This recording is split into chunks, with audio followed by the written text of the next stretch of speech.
It's DSP's Game of the Year Awards, the best games of 2011. Alright, this is finally it. We've counted down numbers 10 through 3 of my favorite games of 2011 and have narrowed down the top spot to 2 nominees, Batman Arkham City and The Elder Scrolls V Skyrim. To make sure that my decision was fair, I actually took the time over this past weekend to complete my Skyrim playthrough, completing all of the major guild quest lines and finally ending the main quest and my official playthrough at 385 parts. So now I've got a very big picture view of both of these games. I actually did the main story as well as many of the optional side quests and all of the major optional side quests in both of these games, and I'm ready to make my decision. But before I make my announcement, I just want to say that this was the hardest year since I've been doing my Game of the Year awards to make a decision between these two games. I mean, Batman Arkham City is the quintessential superhero game on which all future superhero games should be judged. As opposed to that, Skyrim is probably the quintessential open-world fantasy RPG against which all other open-world RPGs are going to be compared to after this. So, when you have two games that in their respective genres of games actually are the best, in my opinion, it became almost impossible to make a decision. In fact, after I beat Skyrim, I took a full day to sleep on it and think about it in my head, which game I really feel deserves my Game of the Year. And so, without further ado, let's get to it. My pick for Game of the Year of 2011 is...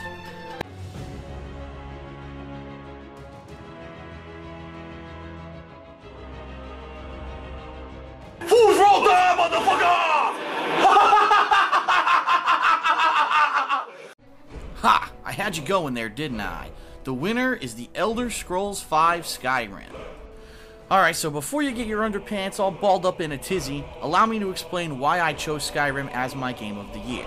Now, first of all, no, I wasn't just going with all the mainstream gaming media that seems to be praising the hell out of this game, although it remains to be said that if everyone seems to be in a collective agreement, it's probably for good reason.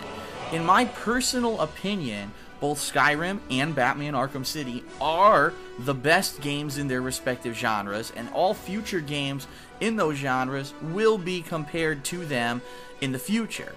However, when it comes down to it and the quality of these two games, I have to say they're equal. I pretty much like these games equally, and that is something to be said. And that's why actually when I reviewed both of them, I gave them both the same review score of a 9.5. But I had to make a choice, and what it had to eventually go down to was, what is the major difference between these two games? It's the amount of content. Skyrim just has an overwhelming amount, hundreds of hours of side quests and content that add to the value of this $60 retail game. Batman, in its own respective right, does have an overwhelming amount of content as well. However, it just doesn't hold a candle to the amount of content that you will get with Skyrim. One thing that is to be said, some people might even argue that that may not be a fair comparison, because if a Batman was, Batman Arkham City was hundreds of hours long, you would get bored and you'd think it's repetitive. And also, let's face it, Batman is a licensed game. You have a very limited limitations with what you can do with that. You can't make new characters for the game. That would be silly. You're using the classic Batman characters, and Batman Arkham City does use the vast majority of the major Batman villains. But when it comes down to it, like I said, bang for your buck, you will get more gameplay out of Skyrim. So Skyrim, for this reason, wins my Game of the Year of 2011. So that's it for my Game of the Year awards of 2011. And 2011 is come and gone. We're now in the beginning of a new exciting year with lots of major releases already being announced and hundreds of games being lined up. I can't wait to dive into them, and I am really excited. So this is Darkside Phil. I hope you've enjoyed all of my playthroughs of 2011, all of my year-end videos, and I look forward to seeing you in my playthroughs for 2012. Thanks a lot. See you then.